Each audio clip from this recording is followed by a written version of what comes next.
खास्ता ये इनाम नहीं मिला बख्शिश व मग़फ़िरत का, तो फरमाया हम सब के लिए बड़ी महरूमी है इस एतबार से कि ये माह मुबारक गुज़र जाए और हमारी बख्शिश व मग़फ़िरत ना हो, ये बड़े नुकसान की चीज़ हो जाएगी।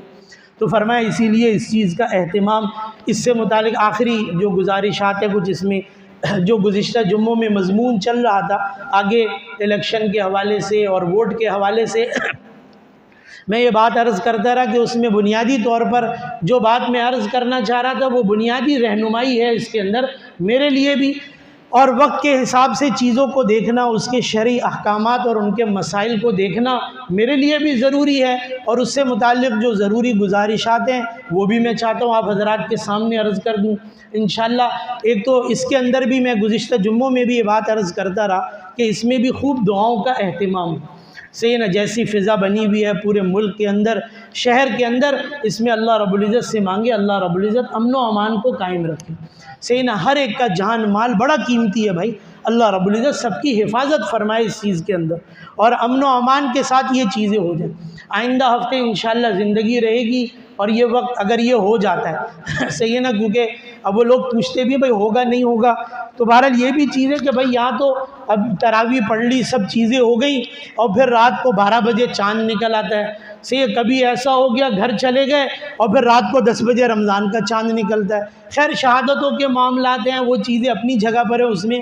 तो ये कितना इलेक्शन है और कितना सिलेक्शन है ये मेरे ख़्याल से सब लोग जानते हैं। सही ना, कितना होगा और क्या होगा वो चीज़ें भी हमारे सामने। बहरहाल ये एक अमानत है, इसके अंदर हद्दुल इम्कान जहाँ तक मुमकिन हो सके।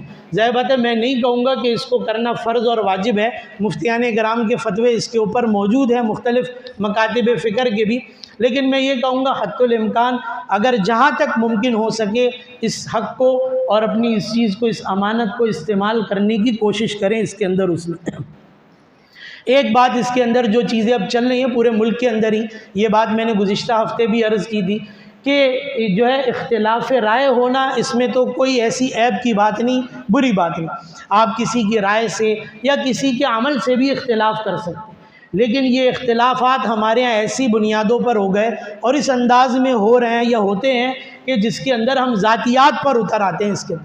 इसके अंदर सबसे बुनियादी चीज़ अपनी ज़बान की हिफाजत करना। जिसके ऊपर जो इल्ज़ाम लगा रहे हैं, जो तोहमतें लगा रहे हैं, जो चीज़ें बयान कर रहे हैं, कल क़यामत में भी ये साबित करना पड़ेगा इन चीज़ों को कि लाओ ये चीज़ें। अब वो चाहे दोनों एक दूसरे के लिए अब साबित करें उसमें, तो हम इस सियासत के अंदर इतना आगे निकल जाते हैं बसा औकात उसमें कि फिर ज़ातियात पर उतर आते हैं और ज़बान इतनी ख़राब हो जाती है जो हमारे मुआशरे के लिए सबसे बड़ी नुकसानदेह चीज़ है। लोगों के जहनों पर, नौजवानों पर उन अल्फाज के, उन बातों के क्या असरात हो रहे हैं।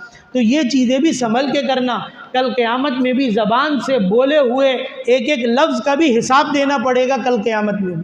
तो ये भी चीज़ें कल साबित करनी पड़ेंगी।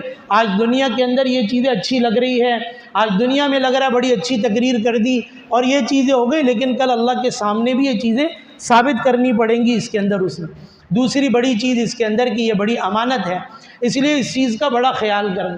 3 चीज़ें इसके अंदर उलमा ने बुनियादी तौर पर बयान की कि फरमाया इसके अंदर अगर आप अपना वोट देते हैं और अपना ये हक़ इस्तेमाल करते हैं तो एक बुनियादी चीज़ इसके अंदर शहादत है। आप गवाही दे रहे हैं उस शख्स से मुताल्लिक़, उस जमात से मुताल्लिक़ जिसको आप वोट दे रहे हैं।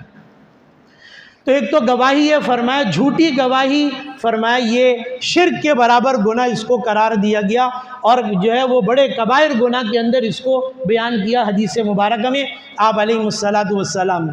तो फरमाया ये एक तो इसके अंदर गवाही है। दूसरी चीज़ इसके अंदर सिफारिश है।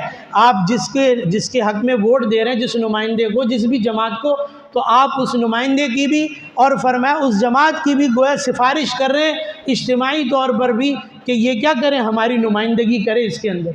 तो फरमाया एक तो ये भी चीज़, और तीसरी चीज़ आप उसको अपना वकील बना रहे हैं, इनफरादी तौर पे नहीं, इज्तिमाई मामलात को देखने के लिए आप उस जमात को और उस फ़र्द को, उस नुमाइंदे को वकील बना रहे हैं। तो ये तीनों चीज़ें हमारे सामने रहे कि ये बहुत बड़ी चीज़ है जो हम करने के लिए जा रहे हैं। और इसलिए बहुत ज़्यादा मैं पिछले जुम्मे भी ये बात अर्ज़ की कि हम सोच समझकर बहुत सारी चीज़ों को देखकर फ़ैसला करें। एक तो ये कि हमारे बुनियादी हुकूक और बुनियादी मसाइल हैं, अब वो पानी के हैं, गैस के हैं, सीवरेज के हैं, सफाई के, बहुत सारी चीज़ें उसके अंदर, उसमें ये बुनियादी मसाइल भी हमारे हल होने चाहिए। लेकिन उसके साथ एक बड़ा काम जो ये जमातें या ये नुमाइंदे करेंगे असम्बलियों में बैठकर, वो कानून साजी। जो जमात और आपने जिसको मुंतखब किया, जिसको वोट दिया, वो नुमाइंदा, फरमाया अगर वो अच्छे काम करेगा, वो जमात अच्छा काम करेगी, फरमाया कुरान और सुन्नत के मुताबिक, दीन के मुताबिक चीज़ें करने की कोशिश करेगी, तो फरमाया उसके हर अच्छे अमल का अजर व सवाब आपको भी मिलेगा। और अगर वो गलत चीज़ें कोई करती है तो उस नुमाइंदे और उस जमात की जो बुरी चीज़ें होंगी, उसकी बुराइयों और गुनाहों में भी आप भी और हम भी हिस्सेदार होंगे। इसलिए इन चीज़ों को बहुत ज़्यादा सोच समझ के करना कि हम किसका इंतखाब कर रहे हैं इसके अंदर उसमें। और अगर दिल मुतमईन नहीं है तो अल्लाह से मांगें, और फिर चाहे तो ना इस्तेमाल करें। बहरहाल इसको उलमा ने यह भी कहा कि नहीं इस्तेमाल करना चाहिए किसी, लेकिन मैं बहरहाल उसके ऊपर इतना ज़ोर नहीं देता। हर एक आदमी, अल्लाह रब्बुल इज़्ज़त ने अक़्ल व शऊर भी दिया है, समझ भी दिया है, आदमी देखे, गौर व फिक्र करे, चीज़ों को देख कर फिर आगे के लिए फ़ैसला भी करे इसके अंदर उसमें। और वही मैंने कहा ये कानून साजी ये बड़ी अहम है। हम सिर्फ इसको देखकर ना करें कि यार मेरी ये छोटी चीज़ें या मेरे गली मोहल्ले के काम हो जाएंगे, लेकिन उसके बाद अगर गलत कोई कानून साजी हुई और फरमाया कुरान और सुन्नत के ख़िलाफ़ कोई कानून साजी होगी, तो ना सिर्फ जो है उम्मत मुस्लिमा के साथ, पूरी कौम के साथ, पूरे मुल्क के साथ ये बड़ी नुकसानदेह चीज़ होगी। और ऐसे लोगों का इंतखाब, ऐसे अफराद का इंतखाब जो सिर्फ़ कौम की नहीं बल्कि पूरी उम्मत मुस्लिमा की नुमाइंदगी कर सके, बहैसियत मुसलमान, जो पूरी उम्मत मुस्लिमा के मसाइल हैं, जो फ़लस्तीन के अंदर इस वक्त हालात हैं। और जो आखिरी बात बस कह के अर्ज़ करूँ, जो मैंने आयत मुबारक पढ़ी 15वें पारे की सूरह इसरा की पहली आयत, जिसमें वाक़या मेराज का इब्तिदाई हिस्सा बयान किया गया उसमें यह बयान किया गया कि इस सरज़मीन के इर्द गिर्द क्या है, वबारकना हौलहू, फरमाया इसके इर्द गिर्द हमने बड़ी बरकतें रखी। एक साथी ने बड़ी अच्छी बात की इसके अंदर कि वो बरकत से मुराद क्या, शाम का इलाका बड़ा सरसब्ज़ व शादाब, बड़ी पैदावार होती। फरमाया बड़ी चीज़, फरमाया ईमान की दौलत है उनके पास।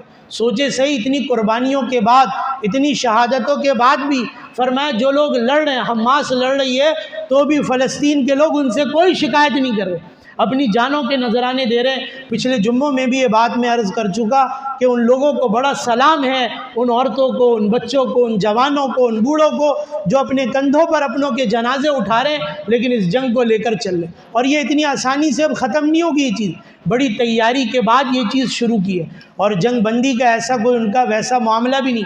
और ये जो 2 रियासती हल पेश किया जा रहा है, ये भी किसी सूरत ना पूरी उम्मत मुस्लिमा को, ना उनको ये काबिल कबूल है किसी भी सूरत में।